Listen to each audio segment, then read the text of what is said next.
이름으로 기도합니다. 아멘. 우리 하나님의 말씀 보겠습니다. 시편 32편 우리 1절로 11절 말씀입니다. 우리 한 절씩 교독하도록 하겠습니다. 시편 32편 1절로 11절 말씀입니다. 제가 먼저 읽겠습니다. 허물의 사함을 받고 자신의 죄가 가려진 자는 복이 있도다. 마음에 간사함이 없고 여호와께 정죄를 당하지 아니하는 자는 복이 있도다. 내가 입을 열지 아니할 때 종일 신음함으로 내 뼈가 쇠하였도다.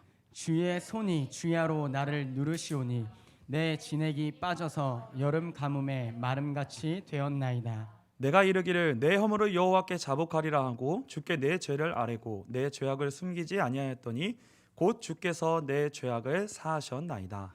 이로 말미암아 모든 경건한 자는 주를 만날 기회를 얻어서 주께 기도할지라. 진실로 홍수가 범람할지라도 그에게 미치지 못하리이다. 주는 나의 은신처이오니 환난에서 나를 보호하시고 구원의 노래로 나를 두루시리이다. 내가 내 갈 길을 가르쳐 보이고 너를 주목하여 훈계하리로다. 너희는 무지한 말이나 노새같이 되지 말지어다. 그것들은 제갈과 굴레로 단속하지 아니하면 너에게 가까이 가지 아니하리로다. 악인에게는 많은 슬픔이 있으나 여호와를 신뢰하는 자에게는 인자하심이 두르리로다. 우리 같이 읽겠습니다. 너희 의인들아 여호와를 기뻐하며 즐거워할지어다. 마음이 정직한 너희들아 다 즐거이 외칠지어다. 아멘. 우리 마이크 좀 조금만 좀 키워주시겠어요? 네. 죄가 영혼을 짓누를 때라는 제목으로 우리 하나님의 말씀 나누도록 하겠습니다. 우리는 신앙 여정 가운데 많은 어려움들을 만나게 됩니다. 인간관계의 어려움, 또 경제적인 어려움, 또 질병의 어려움, 여러 가지 문제를 우리는 우리 인생 가운데, 삶의 여정 가운데 직면하게 됩니다. 우리 옆에 분들과 같이 인사했으면 좋겠습니다. 문제 사이즈가 장난 아니시군요.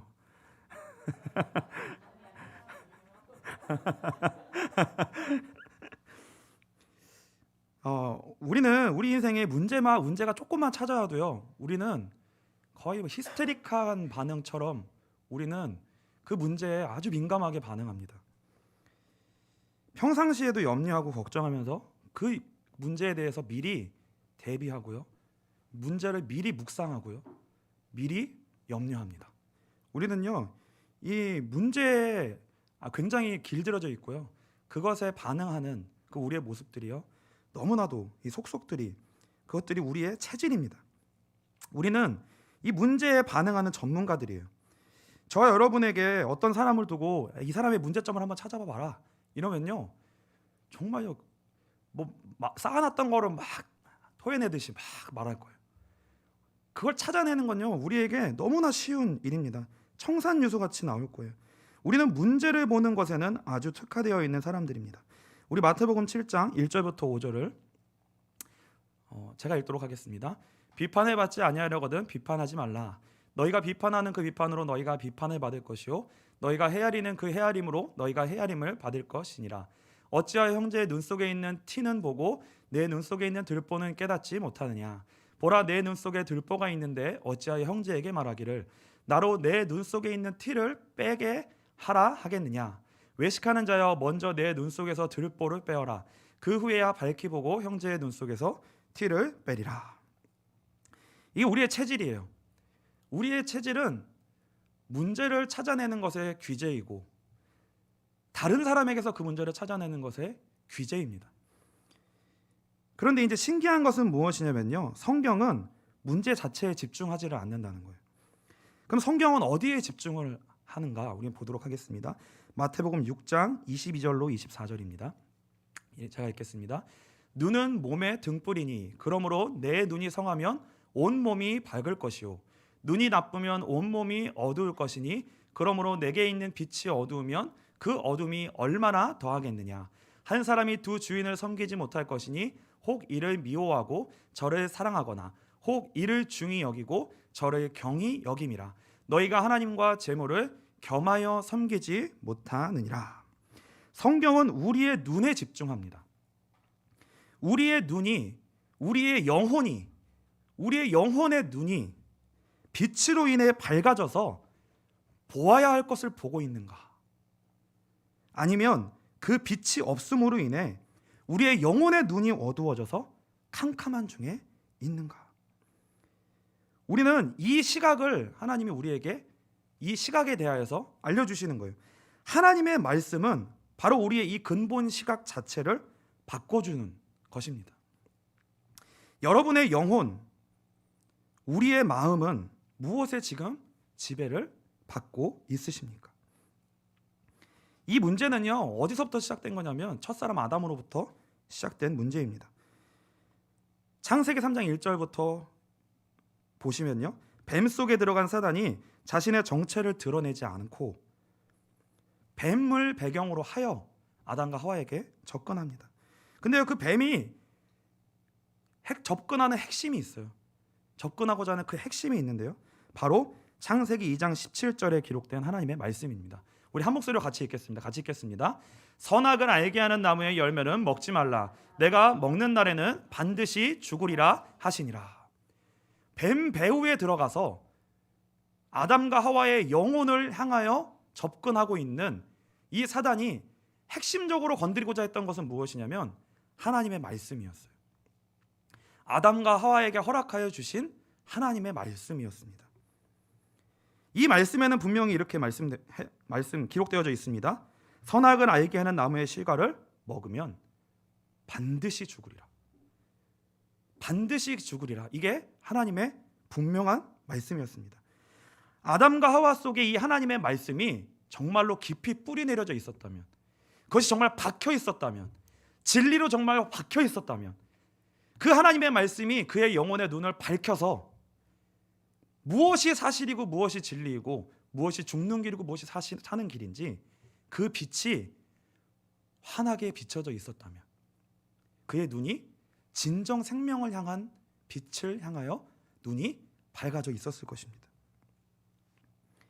그 말씀은 이들의 인생을 생명으로 인도하는 정말 태양빛과도 같은 밝은 빛의 역할을 했을 거예요.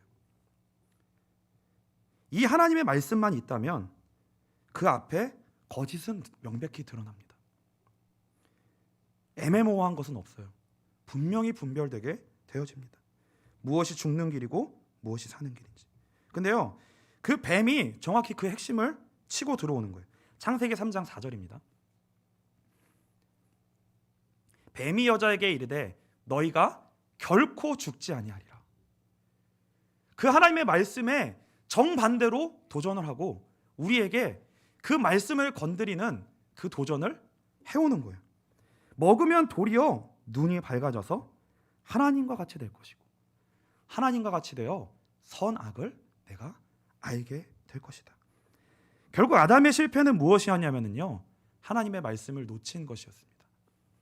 하나님의 말씀이 자신의 영혼의 등대 역할, 진짜 빛의 역할을 하는 것을 놓친 거예요. 말씀이 있어야 할 그 자리에 뱀의 말이 들어온 거예요. 말씀이 자리하고 있어야 할 그의 영혼 깊은 곳에 뱀의 말이, 다른 말이 들어와 자리를 차지한 것입니다. 그 결과는요, 자동이에요. 자동. 그 결과 선악과를 바라보는 눈이 완전히 바뀌어졌습니다. 먹으면 죽는 열매를 보여야 되는데 눈이 어떻게 바뀌어졌어요? 6절입니다.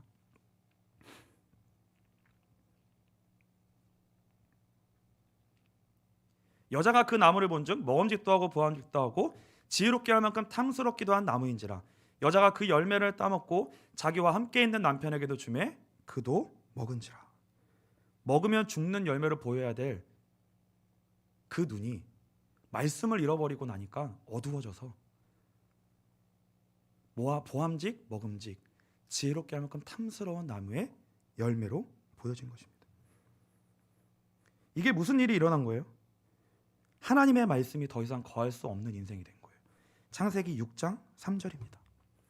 여호와께서 이르시되 나의 영이 영원히 사람과 함께하지 아니하리니 이는 그들이 육신이 됨이라. 그러나 그들의 날은 120년이 되리라 하시니라. 더 이상 하나님이 사람 속에 그 어떠한 영향력도 미칠 수 없게 된 거예요. 하나님의 말씀이 아무리 외치고 말해도 그의 영혼에 들어가지 않습니다. 그의 마음에 들어가지 않습니다. 왜요? 그의 마음 안에는 이미 다른 것이 들어가 있기 때문에. 절대로 하나님의 말씀이 들어갈 수가 없는 거예요. 다른 것이 차지하고 있기 때문에 그의 눈을 가리고 있고, 그의 눈은 이미 다른 곳을 향하고 있는 거예요. 그의 마음은 이미 다른 곳을 향하고 있는 것입니다. 죄는, 이게 죄예요. 성경이 말하는 이것이 바로 원죄입니다. 죄는 우리의 영혼이 하나님과 상관없게 만드는 너무나도 강력한 힘과 권세를 가지고 있습니다. 죄에 사로잡히면요, 우리는 어떻게 돼요? 하나님을 대적하게 되어져 있습니다. 하나님의 말씀을 거부하게 되어져 있어요. 근데 그게 우리에게는 하나님의 말씀을 거부하는 게 무엇으로 드러나냐면 이런 식으로 드러납니다. 무조건 우리의 인생에 우선순위의 대상에 우상이 사로잡게 돼요. 하나님의 말씀이 우리에게 영향을 미치지 않고 있다고 하면 우리의 저와 여러분의 지금 현재 마음속에는 반드시 우상이 자리하고 있는 것입니다. 그 우상이 우리를 붙들고 있는 이상은 하나님의 말씀을 우리는 대적하고 거부할 수밖에 없어요. 그리고 그 우상이요, 너무나 보암직 먹음직 지혜롭게 할 만큼 탐스러운 거예요. 내가 어떻게 할 수가 없어요. 끌려가는 거예요. 왜요? 그게 너무 좋으니까. 그게 너무 좋은 거예요. 이 견고한 진이요, 우리 안에 가득하게 견고하게 자리 잡고 있는 거예요. 그게 바로 바벨탑이고요, 여리고성입니다. 성경은 이러한 모습을요, 적나라하게 드러내고 있습니다. 출애굽기 32장 7절로 9절입니다. 여호와께서 모세에게 이르시되 너는 내려가라. 내가 애굽 땅에서 인도하여 낸 내 백성이 부패하였도다. 그들이 내가 그들에게 명령한 길을 속히 떠나 자기를 위하여 송아지를 부어 만들고 그것을 예배하며 그것에게 제물을 드리며 말하기를 이스라엘아 이는 너희를 애굽 땅에서 인도하여 낸 너희 신이라 하였도다. 여호와께서 또 모세에게 이르시되 내가 이 백성을 보니 목이 뻣뻣한 백성이로다. 신명기 31장 27절입니다. 내가 너희의 반역함과 목이 곧은 것을 아나니 오늘 내가 살아서 너희와 함께 있어도 너희가 여호와를 거역하였거든 하물며 내가 죽은 후에 이리라. 신명기 31장 27절은 모세가 한 말입니다. 가나안 땅을 앞두고 한 말이에요. 내가 너희와 함께 있는 동안에도 너희에게 반역함과 목이 뻣뻣함이 그렇게 심했는데 내가 죽은 이유야 이는 어떠하겠냐는 거예요.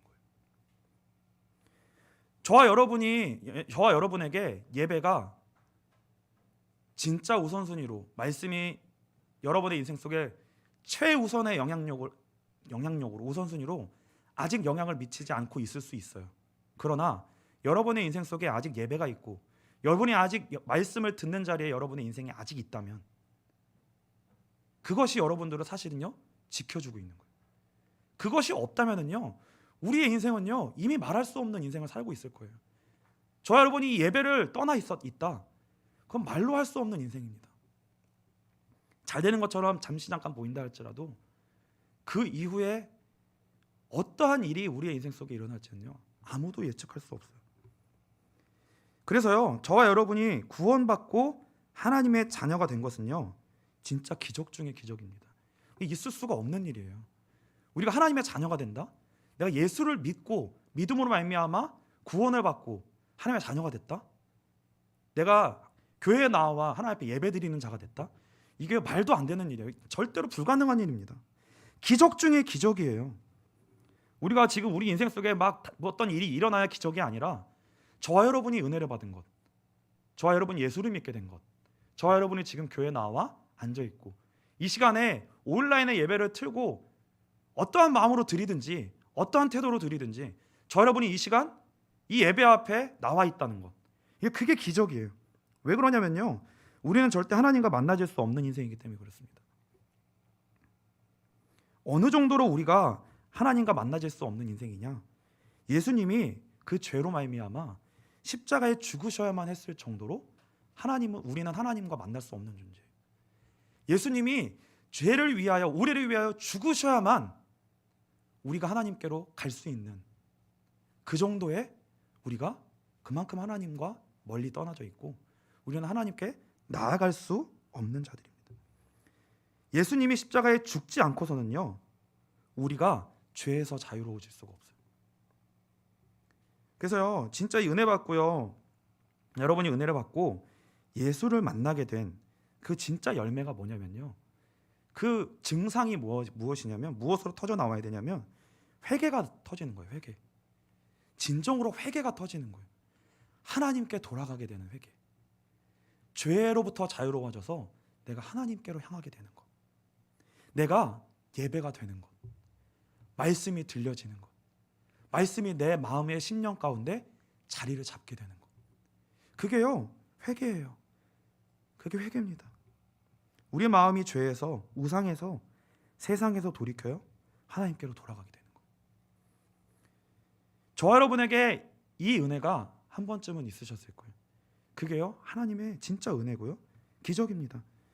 그요, 회개는 믿음과요 같은 동전의 양면이에요. 하나님 우리에게 믿음을 주셨다면 반드시 우리의 인생 속에는 회개가 동반되는 겁니다. 이 시간도 다시금 그 믿음과 그 회개가 우리 인생 가운데 다시금 임하고 다시금 회복되는 그 은혜의 시간 되시기를 주님의 이름으로 축복합니다. 저 여러분이 사실 이 예배를 드리고 있다는 것은요, 이미 그 은혜가 있었다는 거예요. 내가 하나님께로 돌이킨 적이 있었다는 거예요. 내 인생 속에 가득했던 하나님과의 은혜를 맡고 있었던 그 무언가가 무너지고 하나님의 은혜가 내 인생 속에 뚫고 들어와 내가 하나님 앞에 울고 회개하고 그 은혜의 지배 가운데로 내가 들어갔던 그 시기가 다 있었다는 거예요. 그것은 무엇을 의미하냐면요, 우리는 예수 안에서 이미 죄와 사망과 사단의 권세는요, 이미 다 깨어졌고 십자가에서 이미 모든 문제는 사실상 다 해결되고 끝났습니다. 요한복음 19장 30절입니다. 예수께서 신포도주를 받으신 후에 이르시되 다 이루었다 하시고 머리를 숙이니 영혼이 떠나 가시니라. 다 이루셨다고 말씀하셨어요. 이미 죄와 사망과 사단의 권세는 십자가에서 끝난 거예요. 근데요, 그 증거로 뭐예요? 예수님이 부활하신 거예요. 그리고 승천하셨습니다. 그리고 보좌 우편에 앉으셨습니다. 그분이 만왕의 왕이고 그분이 모든 것의 생명의 주로 통치하시는 그 자리에 오르셨다는 거예요. 그분만이 우리가 섬길 대상이고 그분만이 우리의 구원의 주요, 우리의 모든 것이라는 거예요. 그래서 그분이 보좌 우편에 앉아서 무슨 일을 하시는 거예요? 만왕의 왕이시고 그분이 통치자라는 증거로 그의 택하신 자들에게 성령을 보내시는 거예요. 그래서 그의 선택하시고 은혜 주시기로 작정된 자들에게 성령을 부어주셔서 어떤 은혜를 주시는 거예요? 성령의 역사하심을 통해 예수 안에서 이루어진 그 구원이 그들에게 사실이 되게 하시는 거예요.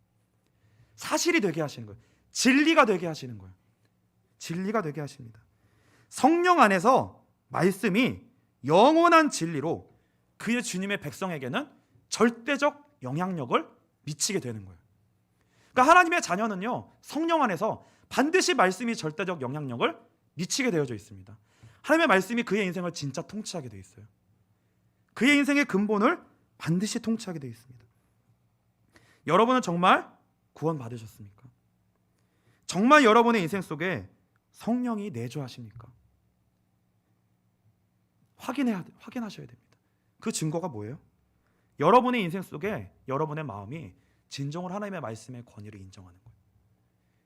그것이 여러분의 인생 속에 구원받은 증거이고요, 열매입니다. 그렇다면, 그것이 확인되었다면 제가 여러분에게 질문을 드릴게요. 지금 여러분의 마음을 지배하는 것은 무엇입니까? 그런데 지금 이 시간 여러분의 마음을 지배하고 있는 건 뭐예요? 무엇이 여러분의 인생을 통치하고 있고 지배하고 계십니까? 무엇이 여러분의 인생 속에 더 많은 영향력을 미치고 계십니까? 그게 하나님의 말씀이세요? 아니면 다른 어떤 것입니까? 성령 안에서 말씀이 여러분의 인생을 강력하게 지배하고 통치하고 영향력을 미치고 있으십니까? 아니면 오늘 읽은 본문처럼 다윗과 같은 상태에 처해 계십니까? 우리 시편 32편 3절로 4절입니다. 내가 입을 열지 아니할 때 종일 신음함으로 내 뼈가 쇠하였도다. 주의 손이 주야로 나를 누르시오니 내 진액이 빠져서 여름 가뭄에 마름같이 되었나이다. 여러분의 상태가 지금 어떠하냐는 거예요. 여러분의 통치가 지금 무엇으로 말미암아 통치받고 있냐는 거예요. 내가 하나님의 말씀에 통치를 받지 않고 있는 만큼 우리는 반드시 다윗과 같은 고백을 하는 자리에 반드시 도달하게 됩니다. 근데 다윗은 근데요, 왜 이런 상황에 처해 있었을까요? 제가 아까 말씀드렸듯이 예수 안에서는 십자가에서 모든 문제가 이미 다 끝났어요. 그러니까 하나님이 보실 때 구원받은 백성에게는 죄 문제 끝난 거예요. 사망 문제 끝난 거예요. 사단의 권세 끝난 거예요. 하나님만 왕이시고 통치하시고 하나님의 나라가 온전히 이루어진 거예요. 하나님 관점에서는. 근데요, 뭐가 문제인 거예요? 죄 아래에서 살아왔던 이전의 체질, 이전의 옛 습관, 이전의 옛 본성, 그 옛사람이요 우리 안에 남아있는 거예요. 그게 우리 안에 남아있는 거예요. 근데요, 이걸 처리를 못하는 거예요. 이걸 그냥 내버려 두는 거예요. 이게 얼마나 무서운 건지 모르는 거예요. 이 본성을 따라 사는 거예요. 자유롭게, 마음껏. 근데 이거를 처리하지 못하면요, 우리는 구원을 받았으나 구원의 축복을 반드시 누리지 못하게 됩니다. 갈라디아서 5장 16절로 17절입니다. 우리 같이 읽겠습니다. 내가 이르노니 너희는 성령을 따라 행하라. 그리하면 육체의 욕심을 이루지 아니하리라. 육체의 소욕은 성령을 거스르고 성령은 육체를 거스르나니 이 둘이 서로 대적하므로 너희가 원하는 것을 하지 못하게 하려 함이니라. 세 번역으로 제가 읽어드리겠습니다. 이렇게 되어 있습니다. 그러므로 내가 또 여러분에게 말합니다. 오직 성령의 인도에 따라 살아가십시오. 그러면 죄 많은 육체의 욕망을 만족시키려고 애쓰지 않게 될 것입니다. 죄 많은 육체의 욕망은 성령을 거스르고 반대로 성령이 원하시는 것은 육체를 거스릅니다. 육체와 성령, 이 둘은 서로 갈등하고 충돌하기 때문에 여러분이 원하는 바를 할 수 없게 합니다. 저와 여러분이 구원받은 하나님의 증거, 성령 하나님이 우리 안에 내주하셔서 통치하시고 역사하신다는 증거가 무엇이냐면요, 중간에 껴갖고 이것도 못하고 저것도 못하는 거예요. 중간에 껴갖고 이것도 못하고 저것도 못하는 거예요. 하나님이 우리를 통치하시니까. 근데요, 우리가 느낄 때 그냥 하나님이 다 해주시면 안 돼요? 그냥 숟가락만 올리면 되도록 하나님이 다 해주시면 안 되나요? 저는 진짜 그런 생각 들 때가 너무나 많거든요. 근데요, 이 중간에서요 껴서 너무 고통스러운 거예요. 계속 고통스러운 거예요. 내 한쪽에는 육체의 욕망이 계속 있어요. 근데요, 이 마음도 붙잡고 싶고 은혜도 붙잡고 싶고 두 마음이 다 공존하는 거예요. 근데 어느 한쪽이 포기가 안 돼. 이게 그러니까 어느 한쪽에는 육체의 욕망을 따라 내 인생을 온전히 내줘요.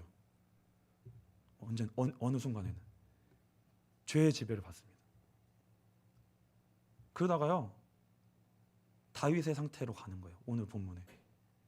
근데 죄의 누름 가운데 죄가 우리의 영혼을 짓누를 때, 짓누르는 자리까지 우리의 인생이 가는 거예요. 근데요, 그 죄가 우리의 인생을 짓누르는데 우리가요 항복을 안 해요. 왜 이렇게 살아야 돼요, 하나님? 너무 순종하는 게 어려워요. 예배 드리는 게 어려워요. 오직 예수 하는 게 어려워요. 오직 하나님을 따르는 게 어려워요. 너무 불행해요. 왜 이렇게 살아야 돼요? 왜 이것도 못하게 하세요? 왜 저것도 못하게 하세요? 왜 이렇게 살아야 됩니까? 항복을 안 하는 거예요. 언제까지요? 쇠하고 짓 무를 때까지. 난 저 사람 때문에 싫어요. 난 이 환경 때문에 싫어요. 왜 나를 이렇게 힘들게 하세요? 꼭 나의 인생을 이렇게 힘들게 끌고 가셔야 됩니까? 왜 힘듦의 연속입니까? 이게요, 우리의 인생 속에 반복이 되는 거예요. 계속 반복이 되는 거예요. 근데 우리가 기억하셔야 될 건 뭐냐면요, 그리스도 안에서는 이미 끝난, 십자가에서 이미 못 박힌 끝난 인생이에요. 하나님께서 십자가에서 이미 죽으셨어요. 예수 그리스도께서 죽으셨어요.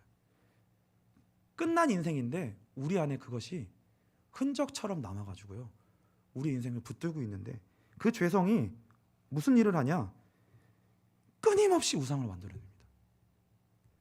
이게요, 그 잡초 아시죠? 잡초. 잡초는 제거가 안 되잖아요. 정말 끊임없이 우상을 만들어내요. 어제 내가 온전히 온 힘을 다해서 예배를 드렸잖아요. 내 온 마음을 항복시켜 복종시켜 내가 하나님만 따르겠습니다 하고 정말 겨우 그 은혜의 마음을 만들어 놨는데 1시간도 안 가요. 다음 날이 되면 다른 우상이 내 인생 속에 자리하고 있습니다. 이게요, 끊임없이 우상을 만들어내고요, 그뿐만이 아니라 그거를 사랑하게 만들어요. 보암직, 먹음직, 지혜롭게 할 만큼 탐스러운 나무의 열매인지라. 이게요, 고통인 거예요. 이게 성도의 고통인 거예요. 근데 우리는 그것 때문에 내가 힘들다고 해요. 근데 하나님은요, 우리 안에서 다른 이유로 우리 안에서 탄식하십니다. 로마서 8장 26절로 27절입니다. 우리 같이 읽겠습니다. 이와 같이 성령도 우리의 연약함을 도우시나니 우리는 마땅히 기도할 바를 알지 못하나 오직 성령이 말할 수 없는 탄식으로 우리를 위하여 친히 간구하시느니라. 마음을 살피시는 이가 성령의 생각을 아시나니 이는 성령이 하나님의 뜻대로 성도를 위하여 간구하심이니라. 우리는 엄밀히 말해서 구원받기를 원하지 않아요. 죄성에서 구원받기를 원하지 않습니다. 하나님의 손이 우리를 적당히 손대시기만을 원해요. 근데 성령 하나님은요, 우리 안에서 그런 우리의 모습을 볼 때 탄식하십니다. 왜요? 너는 구원받은 자인데. 너는 구원받은 자인데. 죄와 사망과 사단의 권세가 이미 다 끝났는데 그 안에서 여전히 살려고 하는 그것을 하나님이 우리에게 무너뜨리시고 깨뜨리시고 우리 안에 구원의 일을 이루시는데 우리는 그거를요, 받아들이기가 어려운 거예요. 그래서요, 구원받은 자가 맞다면요, 가랭이가 찢어지게 되어 있습니다. 왜? 가랭이 찢어져야 돼요. 가랭이 찢어져야 됩니다. 근데요, 우리 안에 죄성이 얼마나 깊은지요, 우상을 껴안고 붙들고 뒹굴고 절대 안 나요. 절대 안 나요. 그 묶임이요, 너무나 견고합니다. 그래서 1초도 안 돼서 그 묶임으로 돌아가서 하나님을 밀어내요. 예배를 밀어냅니다. 말씀을 밀어냅니다. 이게요. 그러니까 결과가 뭐예요? 우리 인생 속에 은혜가 떨어지는 거예요. 그러니까요, 은혜가 떨어지는 것이 어떻게 보면 하나님의 계획이에요. 은혜가 떨어지는 게 하나님 우리를 사랑하시는 거예요. 왜요? 은혜가 떨어지면 괴로움이 우리에게 일어나니까요. 우리의 죄성이 드러나니까요. 그 모습이 그대로 드러나니까요. 근데 여러분요, 모르겠어요. 은혜 떨어져도 잘 사시나요? 어떻게 해요? 잘 사세요? 은혜 떨어지면 사라지세요? 근데요, 은혜 떨어져도 쫄랑쫄랑 잘 사시는 분들 되게 많아요. 이게요, 이미 끊어졌어요. 이미 말씀이 통치가 날아갔어요. 근데요, 예배도 이미 날아갔어요. 그냥 막 습관처럼 드리고 있어요. 근데 이건 감각이 없는 거예요. 감각이 없어요. 그런 경우도 많거든요. 그런데 정말 하나님이 사랑하시는 게 뭐냐면요, 하나님은 우리의 죄성과 타협하지 않으십니다. 내가 죄성으로 반응할 때는요, 우리가 타협하지 않으세요. 그게 하나님의 사랑이에요. 내가 죽겠다고 그러는데 어떻게 그거랑 타협해요? 나 우상 붙들고 살 거예요. 나 구원받은 거 그거 다 물리고 옛날로 돌아가 살 거예요. 예수님을 다시 십자가에 못 박는 그 길, 그 옛사람 안에서 나 그대로 살 거예요. 이거를 계속 우리가 요구하는데 하나님 앞에 어떻게 그걸 타협을 해요? 하나님이 그거 타협 못 하시죠. 그래서요, 반드시 자신의 온전한 소유로 우리를 삼으실 때까지 하나님은 우리를 포기하지 않으시고요, 반드시 우리를 하나님의 성전으로 정결케 하시고요, 구별케 하시고요, 온전케 하시는 자리까지 반드시 나아가십니다. 고린도전서 3장 16절입니다. 너희는 너희가 하나님의 성전인 것과 하나님의 성령이 너희 안에 계시는 것을 알지 못하느냐. 하나님이 우리와 성령으로 함께하고 계십니다. 이 하나님의 통치를 영접하게 되시기를 주님의 이름으로 축복합니다. 근데요, 이 과정이 쉽지가 않은 거예요. 근데 왜 쉽지 않냐? 진짜요, 우리가 지금까지 살아온 만큼, 그러니까 우리 이제 어떻게 보면 진짜 시작도 안 했거든요. 우리에게 하나님이 요구하시는 그 예배 시작도 안 했어요. 그러면 이게 시작도 안 했다는 얘기는 뭐냐면 지금까지 살아온 인생이 다 무슨 인생이라는 거예요? 선악과 먹은 인생이라는 거잖아요. 선악과 먹은 인생이라는 거잖아요. 지금까지 우리가 살아온 만큼. 저와 여러분이 뭐 30살, 40살이다. 그럼 최소 30년은 선악과를 먹은 거예요. 선악과를 먹었다고요. 우상을 만들고 붙들었다고요. 거기서 나를 발견해왔다고요. 그러니까요, 막 우상으로 떡칠을 해놓은 인생인데 어떻게 그게 쉽겠어요? 어려운 게 당연한 거죠. 그러니까 너무 낙심하지 마세요. 그거 당연한 거예요. 어려운 게 힘들다고 말하는 게 당연한 겁니다. 마귀가요, 여러분들을 절대 놓아주지 않습니다. 출애굽기 4장 우리 21절로 23절 보겠습니다. 여호와께서 모세에게 이르시되 내가 애굽으로 돌아가거든 내가 내 손에 준 이적을 바로 앞에서 다 행하라. 그러나 내가 그의 마음을 완악하게 한즉 그가 백성을 보내주지 아니하리니 너는 바로에게 이르기를 여호와의 말씀에 이스라엘은 내 아들 내 장자라. 내가 내게 이르기를 내 아들을 보내주어 나를 섬기게 하라 하여도 내가 보내주기를 거절하니 내가 내 아들 내 장자를 죽이리라 하셨다 하라 하시니라. 하나님의 모세를 애굽으로 보내시는데요, 바로 왕 앞에 보내십니다. 이스라엘 백성이 바로 왕의 권세 아래 노예되어져 있어요. 근데요, 하나님이 뭐라고 얘기하시는 거예요? 걔 바로 왕 밑에 있는 애 아니야, 내 아들이야, 이렇게 얘기하시잖아요.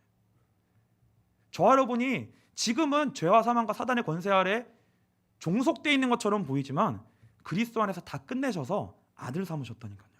딸 삼으셨다니까요. 하나님의 자녀라고 말씀하시는 거예요. 그래서 내가 너 건져낼 거야. 내가 진짜 다시 제대로 아들 삼을 거야. 빼어내올 거야. 사단의 권세에서, 죄의 권세에서 빼내올 거야. 이렇게 말씀하시는 거예요. 근데 그 과정이 만만치 않다는 거예요. 28절로 31절입니다. 모세가 여호와께서 자기에게 분부하여 보내신 모든 말씀과 여호와께서 자기에게 명령하신 모든 이적을 아론에게 알리니라. 모세와 아론이 가서 이스라엘 자손의 모든 장로를 모으고 아론이 여호와께서 모세에게 이르신 모든 말씀을 전하고 그 백성 앞에서 이적을 행하니 백성이 믿으며 여호와께서 이스라엘 자손을 찾으시고 그들의 고난을 살피셨다 함을 듣고 머리 숙여 경배하였더라. 하나님이 모세와 아론을 통해 말씀을 보내세요. 복음을 증거하게 하시는 거예요. 근데요, 뭐예요? 믿었더라. 그 하나님을 경배했더라. 그러니까 구원의 은혜가 임한 거예요. 이들에게 말씀이 임한 거예요. 그들의 마음문이 하나님께로 향하게 되는 그 구원의 은혜가 그들에게 임한 거예요. 근데요, 그 이후에 출애굽기 5장 1절로 3절에 보시면요, 모세가 바로 왕에게 가서 선포합니다. 그 후에 모세와 아론이 바로에게 가서 이르되 이스라엘 하나님 여호와께서 이렇게 말씀하시기를 내 백성을 보내라. 그러면 그들이 광야에서 내 앞에 절기를 지킬 것이니라 하셨나이다. 3절까지 읽겠습니다. 바로가 이르되 여호와가 누구이기에 내가 그의 목소리를 듣고 이스라엘 보내겠느냐? 나는 여호와를 알지 못하니 이스라엘을 보내지 아니하리라. 그들이 이르되 히브리인의 하나님이 우리에게 나타나셨은즉 우리가 광야로 사흘기쯤 가서 우리 하나님 여호와께 제사를 드리려 하오니 가도록 허락하옵소서. 여호와께서 전염병이나 칼로 우리를 치실까 두려워하나이다. 하나님 어떻게 하신다고요? 애굽에서 건져내서 광야로 가게 해서 뭐하게 하신다고요? 예배드리게 하신대요. 진짜 하나님을 예배하게 하신대요. 그러면 어떻게 해야 돼요? 애굽에서 건져내서 나와야 되잖아요. 근데요, 그 일이 시작되면서부터 어떤 일이 벌어지냐면요, 17절부터 23절입니다. 바로가 이르되 너희가 게으르다. 그러면 너희가 이르기를 우리가 가서 여호와께 제사를 드리자 하는도다. 이제 가서 일하라. 짚은 너희에게 주지 않을지라도 벽돌은 너희가 수량대로 바칠지니라. 기록하는 일을 맡은 이스라엘 자손들이 너희가 매일 만드는 벽돌을 조금도 감하지 못하리라함을 듣고 화가 몸에 미친 줄 알고. 쭉 읽겠습니다. 23절입니다. 그들이 바로를 떠나 나올 때에 모세와 아론이 길에 서 있는 것을 보고 그들에게 이르되 너희가 우리를 바로의 눈과 그의 신하의 눈에 미운 것이 되게 하고 그들의 손에 칼을 주어 우리를 죽이게 하는도다. 여호와는 너희를 살피시고 판단하시기를 원하노라. 모세가 여호와께 돌아와서 아뢰되 주여 어찌하여 이 백성이 학대를 당하게 하셨나이까? 어찌하여 나를 보내셨나이까? 내가 바로에게 들어가서 주의 이름으로 말한 후로부터 그가 이 백성을 더 학대하며 주께서도 주의 백성을 구원하지 아니하시나이다. 아직 시작도 안 했어요. 이제 첫 삽 떴어요. 근데 무슨 일이 벌어져요? 본격적으로 어려움이 일어나기 시작합니다. 근데 뭐라고 얘기해요? 내게 화가 미쳤구나. 내가 이제 죽게 생겼구나. 화가 미쳤다요. 화가 미쳤다라고 얘기합니다. 그리고요, 그 구원의 일을, 이게 하나님이 하시는 일에 쓰임 받는 모세 본인도 시험에 들어요. 하나님 구원하신다며요. 근데 왜 이렇게 과정이 어려워요? 왜 오히려 망하는 것 같아요? 왜 화가 임하는 것 같아요? 이거 뭐예요? 말씀하고 다르잖아요. 모세도 어려워요. 근데요, 이게 언제까지 되냐면요, 10번째 재앙이 임할 때까지 이 어려움이 계속됩니다. 10번째 재앙이 임할 때까지요, 바로 왕이 이스라엘 백성을 안 놔줘요. 근데 그 일이 하나님의 일이라고 성경은 분명하게 말씀하고 있습니다.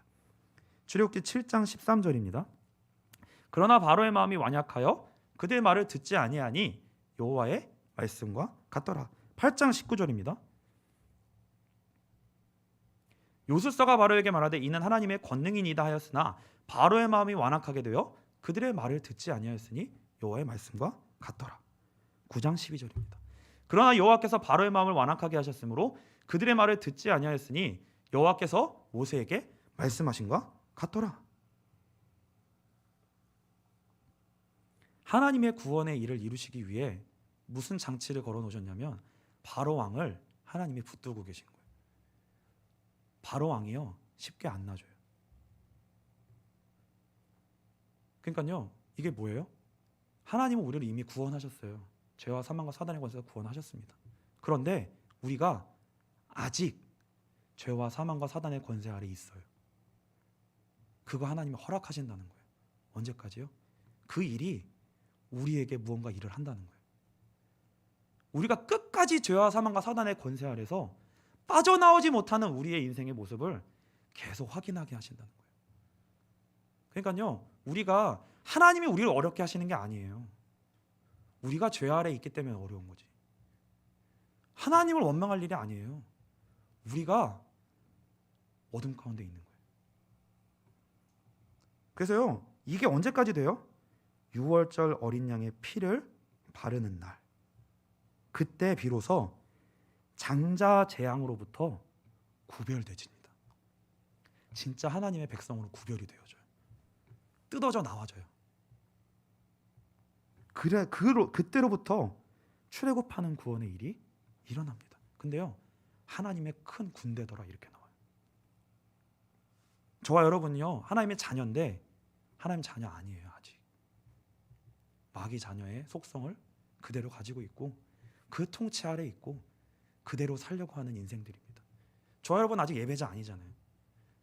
그러니까 우리는 아직 출애굽이 안 된 거예요. 하나님이 보실 땐 출애굽했지만 우리는 아직 출애굽이 안 된 거예요. 그러니까 우리의 인생 속에 하나님이 10가지 재앙을 내리시는 거예요. 우리 인생 속에 그 일을 허락하시는 것입니다. 그래서요, 무엇보다 뭐가 커 보이게 만드냐면 우리의 문제, 현실 그런 것보다요, 뭐가 더 크게 보여야 되냐면요, 죄와 사망과 사단의 권세가 이게 너무 크구나. 내가 아무리 몸부림을 쳐도 이게 안 되는구나. 내 인생 속에 저게 문제인 줄 알고 이게 문제인 줄 알고 이게 문제인 줄 알았는데 그게 문제가 아니구나. 내 인생이 죄와 사망과 사단의 권세의 통치 아래 있구나. 이게 나의 인생을 짓누르고 있는 근본 원인이구나.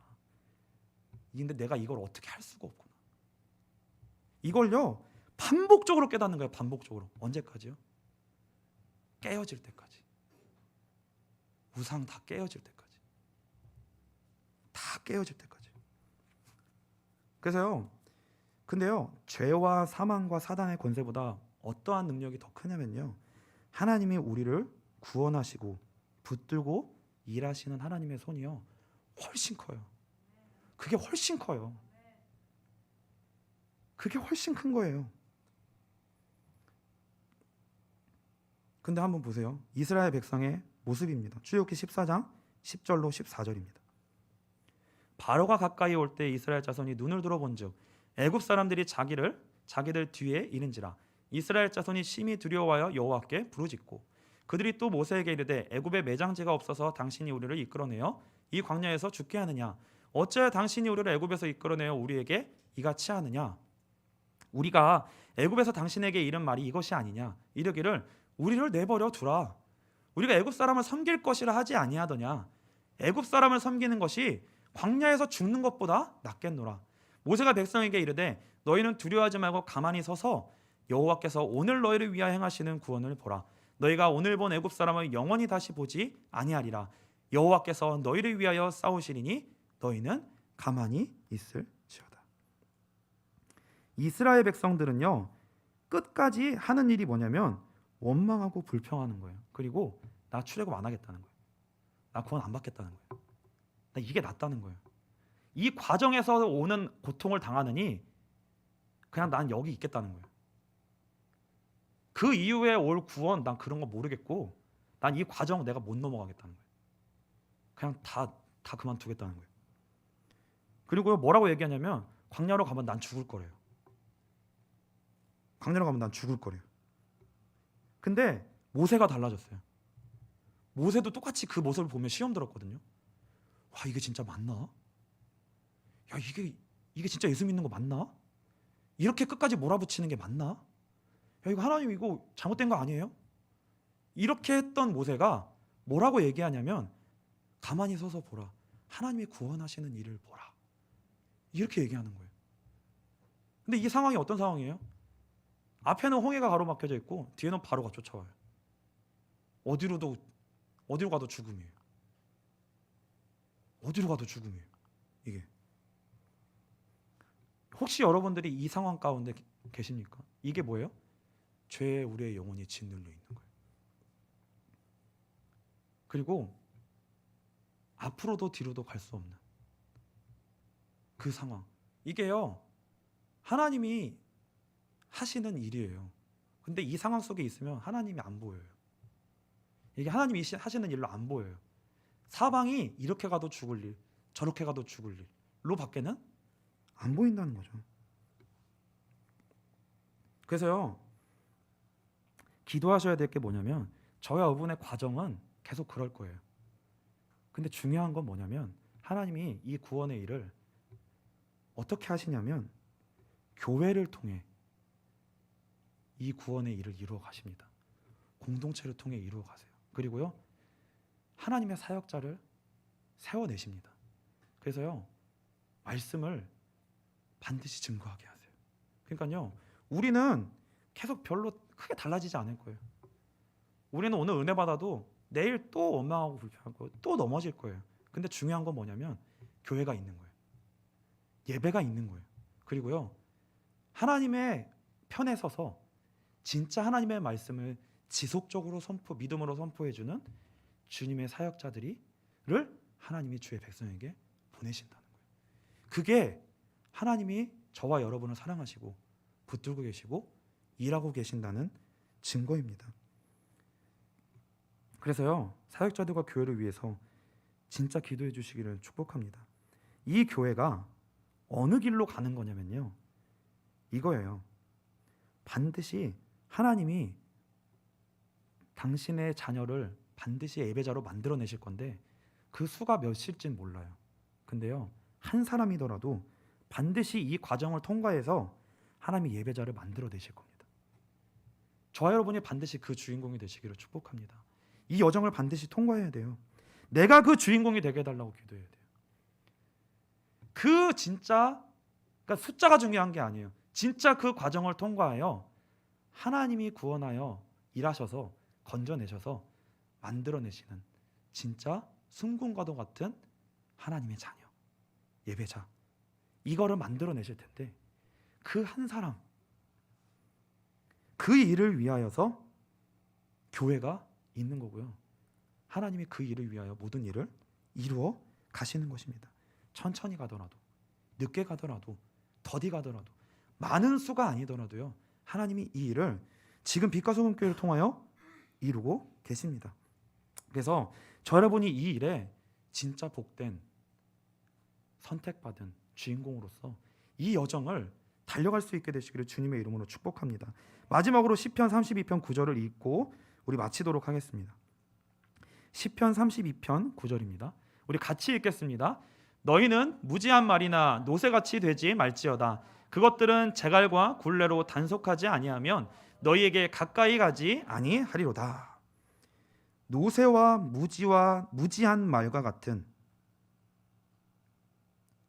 그 인생이 아니라 다윗과 같이 하나님의 통치 속에서 죄의 짓눌림을 받아 그 하나님의 통치를 받아 그 가운데에서 그 다루심을 통하여 옛사람이 죽고 우리 안에 예수가 사는 이 구원의 은혜가 저와 여러분 가운데, 우리 빛과 소금 교회 가운데 반드시 열려지게 되시기를 주님의 이름으로 축복합니다. 우리 시간 찬송하면서 기도하도록 하겠습니다.